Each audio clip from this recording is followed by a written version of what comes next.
안녕하세요. 저는 41살에 10살 된 아이를 키우고 있는 엄마입니다. 지금은 그때 사건에 대해서 마음의 정리도 좀 된 상태이다 보니 이렇게 제가 겪었던 사연을 글로 작성하게 되었어요. 남편과 연애하고 결혼 생활한 기간이 15년 정도 됩니다.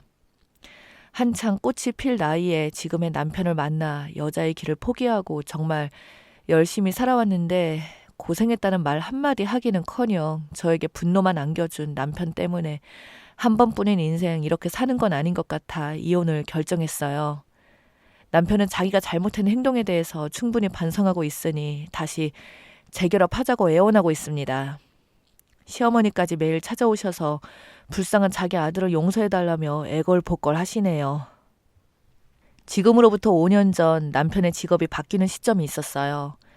그 전에는 일반 회사원이기 때문에 거의 회사 집 밖에 몰랐지만 그때도 집에 와서 도와주는 건 하나도 없었어요. 그런데 회사의 경영이 나빠지기 시작하면서 인원 조정이 들어갔고 실적도 부진했던 남편은 퇴사를 하게 되었고 실업급여를 받으며 몇 달 지내다가 다시 시작한 일자리는 자동차 딜러 영업직이었습니다. 그 전부터 꼭 한번 해보고 싶었다. 근데 이번 기회에 마음 잡고 시작하려고 이것저것 준비하는 모습에 그래도 집안의 가장이라고 저와 아이 먹여 살리려고 열심히 하는구나 생각했는데 그건 제 착각이었습니다. 영업을 한답시고 뭔 놈의 술을 그리고 많이 퍼마시는지 차라리 예전과 했던 일과 비교도 안 될 만큼 안 좋았어요. 돈도 쥐꼬리만큼 벌어오면서 영업으로 나가는 돈이 훨씬 많다 보니 점점 생활고에 시달리면서 제 불만은 더욱더 커져갔습니다. 그런데 남편은 밑밥을 깔아야 나중에 큰 게 들어온다며 점점 더 거침없이 지출을 하기 시작했고 언제까지 믿고 기다려야 할지 몰라 불안하던 찰나 남편의 실적이 조금씩 늘어나기 시작했어요. 회사 생활 할 때에는 다르게 열정적으로 노력하는 모습은 정말 인정했습니다. 또 다른 남자를 보는 듯한 느낌이었으니까요. 그렇게 시간이 지날수록 하루에 한 통도 전화가 안 오던 핸드폰에 손이 떨어지지 않을 정도로 쉬지 않고 전화가 왔어요. 그리고 신차가 출시될 때마다 남편은 더욱더 바빠졌습니다. 그러다 보니 다음날 올 때도 있었고 매장에서 자고 바로 일한 적도 많았어요. 그렇게 바쁘게 살아오며 노력하는 모습을 보니 저도 제가 할 수 있는 부분에서 최선을 다했습니다. 정말 열심히 살아왔는데 어느 정도 위치까지 올라가게 된 남편은 점점 눈빛이 변해가기 시작했고 밖에서 생활을 많이 하다 보니 가족과 보내는 시간을 너무 싫어했습니다. 처음에는 대화도 많이 했었지만 지금은 제가 말 한마디 꺼내는 것조차 인상을 쓰면서 무섭게 바라봤어요. 우리 아들 준이한테도 똑같이 행동합니다. 하지만 들려오는 고객의 목소리에는 즉각 반응하며 밝은 미소와 함께 한층 높아진 음으로 친절하게 대해주더군요. 그런 가식적인 모습을 보고 있자니 너무나 짜증이 올라왔고 결국 부부싸움까지 커지게 되었습니다. 내가 많은 걸 바란 것도 아니고 그저 대화할 때 서로 웃으면서 따뜻한 말 한마디 오고 가면 되는 건데 나랑 서준이한테는 정말 싫다는 표정으로 인상 쓰는 게 말이 돼? 뭐가 그리 짜증이 나는 건데 나도 내가 할 수 있는 위치에서 얼마나 열심히 하는 줄 알아? 나도 최선을 다해 키우고 있다고. 그리고 당신 어머님 몸도 불편하셔서 매일같이 새로운 음식해서 서준이랑 버스 타고 다녀오는데 고생한다는 말 한마디 하지 않잖아. 나는 퇴근하고 온 당신에게 고생했다고 따뜻하게 말해주면 인상이나 쓰면서 가지고 있는 가방 내 얼굴에 던지기나 하고 내가 그렇게 우스워? 집에서 놀고 먹고 하는 것 같냐고. 그 정도 한 거 가지고 엄청 생색이네. 그럼 당신이 나가서 영업하면서 차 팔아 보던가. 집에서 벌어다 준 돈으로 흥청망청 걱정 없이 쓰니까 아주 배부른 소리 하고 있어. 밖에서 쉬지도 않고 말하고 들어왔는데 집에서만큼은 말 좀 안 하게 해주면 안 되냐? 내가 이래서 집에 들어오기 싫은 거야. 너만 힘들어? 나도 똑같이 힘들어. 그래, 말 잘했다.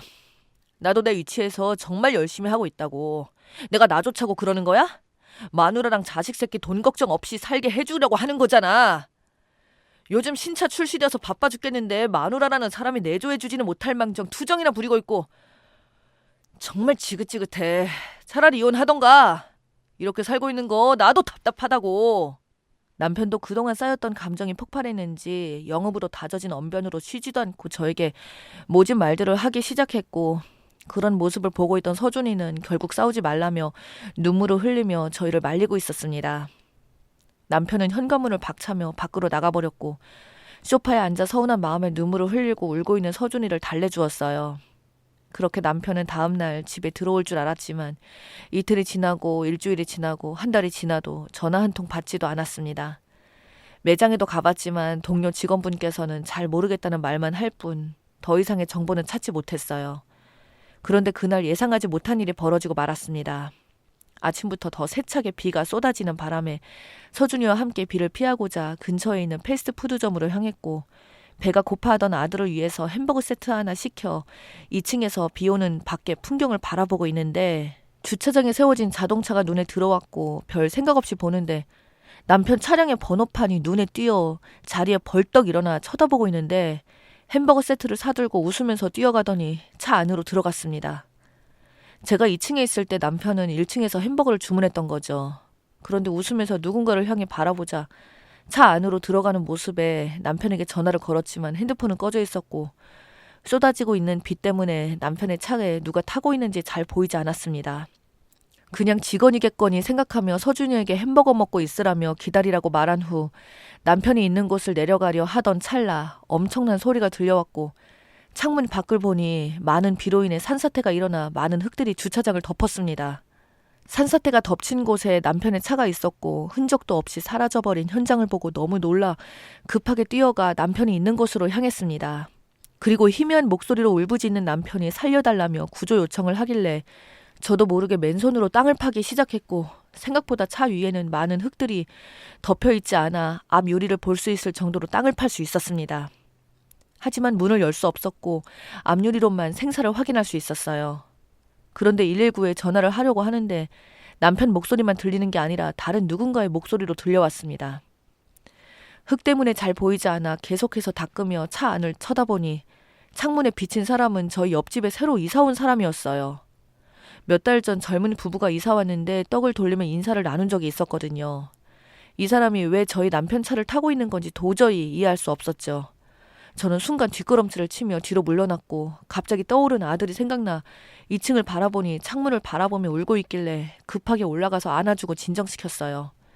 뒤이어 누군가가 119에 신고를 했는지 구급차가 빠르게 현장에 도착했고 남편과 옆집 여자를 구조해 주려고 작업 준비를 하던 도중 갑자기 더 많은 양의 산사태가 일어나면서 아예 차를 덮어버리고 말았습니다. 그런데 차 안에서 비명소리가 들려왔고 상황의 심각해짐을 알 수 있었어요. 그렇게 차가 나오는데 3시간이 걸렸고 모습을 드러낸 차는 심각할 정도로 납작해져 있었죠. 그리고 남편과 옆집 여자는 차 안에서 정신을 잃은 상태였고 충격적인 건 남편은 그 여자를 보호하는 것처럼 있었습니다. 구급대원 분들은 남편과 옆집 여자를 분리시킨 뒤 응급실로 향했고 병원에서 듣게 된 둘의 상태는 너무나 심각했어요. 남편은 척추에 충격을 받은 나머지 하반신 마비가 온 상태였고 옆집 여자는 머리를 크게 부딪히면서 혼수 상태에 빠져있는 상태였어요. 둘 다 심각한 상태로 병원에 누워있는데 너무나 화가 치밀어 올랐습니다. 도대체 언제부터였는지 둘의 관계에 대해서 물어볼 수도 없으니 답답해하고 있던 도중 산사태에서 꺼낸 차량을 폐차해야 하는데 안에 있던 내용물들을 확인해달라는 요청이 들어왔고 친정엄마에게 아들을 맡긴 후 다시 현장으로 나가 차에 있던 물건을 꺼내고 있는데 운전석에 있던 블랙박스가 눈에 들어와 떼어보니 문제없이 잘 작동하길래 안에 있던 영상들을 들여다보게 되었습니다. 녹음된 음성을 듣다 보니 정말 가관이더군요. 역시 우리 옆집 오니까 정말 좋지? 매일 얼굴 볼 수 있잖아. 나 회사에서 잘렸을 때 얼마나 힘들었는지 알아? 그래도 이렇게 자동차 딜러로 성공했으니 나 믿고 따라와줘서 고마워. 나도 어느 정도 자리 잡혔으니 새롭게 출발하자. 준비는 잘 되어가고 있는 거지? 나도 지금 밑밥 깔고 있긴 한데 확 걸릴 것 같진 않네. 워낙 성격이 센 편이라. 그건 우리 집에 있는 1시간 백수 남편도 마찬가지야. 하는 거 없이 놀고 먹으면 내 돈 까먹는데 얼마나 꼴 보기 싫은 줄 알아? 그래도 이혼은 어렵지 않게 끝낼 수 있긴 한데 당신 나이도 있잖아. 그래도 10년을 키웠는데 정말 나만 보고 따라올 거야? 그놈만 자식이야? 당신 뱃속에 있는 우리 이쁜 아기도 자식인데. 다음 달에 결정 볼 테니까 그런 줄 알고 있어. 그런데 자기 뭐 먹고 싶어? 응?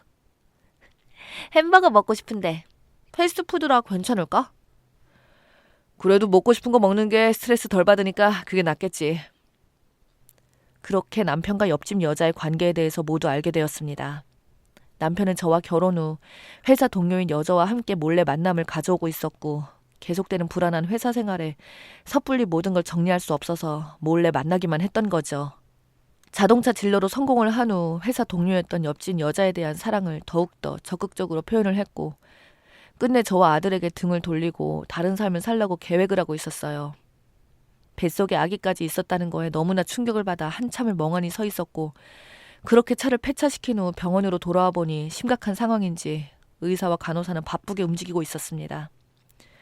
무슨 일 있냐고 간호사에게 물어보자 옆집 여자가 머리를 크게 부딪히면서 뇌출혈이 심하게 일어나는지 급하게 수술대에 올랐다며 뱃속에 3개월 된 아기까지 위험하다는 말을 듣게 되었어요.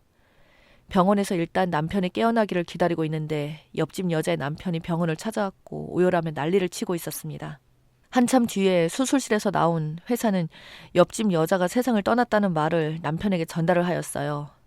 양쪽 집안이 순식간에 아수라장이 된 모습을 보고 있으니 너무나 화가 났습니다. 자신들의 잘못된 행동으로 도대체 몇 명이 피해를 보는 건지 그동안 남편만 바라보고 살았던 제가 너무나 한심했어요. 뒤이어 남편이 눈을 떴고 자신의 몸 상태를 보고서는 받아들일 수 없는지 눈물을 흘리고 있는 모습에 제 손은 남편 얼굴로 향했습니다. 모든 걸 알게 됐다는 표정으로 바라보니 아무 말 없이 고개를 떨구고 뒤이어 시부모님께서 수술이 끝난 남편의 병실로 들어오더니 어찌 된 거냐고 물어보길래 남편과 시부모님 앞에서 차 안에서 있었던 내용들을 모두 들려주었어요. 잘 들으셨죠? 저놈이 그동안 저를 10년 동안 가지고 놀았어요. 서준이는 무슨 죄예요? 저런 놈을 아빠라고 매일 잠도 안 자고 기다리고 있었으니 정말 가슴이 아프네요. 저는 절대 용서해 줄 일 없으니까 한 번씩 마비된 못난 아들 뒷바라지 하면서 잘 살아보세요. 저는 더 이상 이렇게 살 수 없을 것 같아요. 쓰레기 같은 게 제 남편이었다는 게 너무나 소름 끼쳐요. 제발 이혼만은 하지 말거라.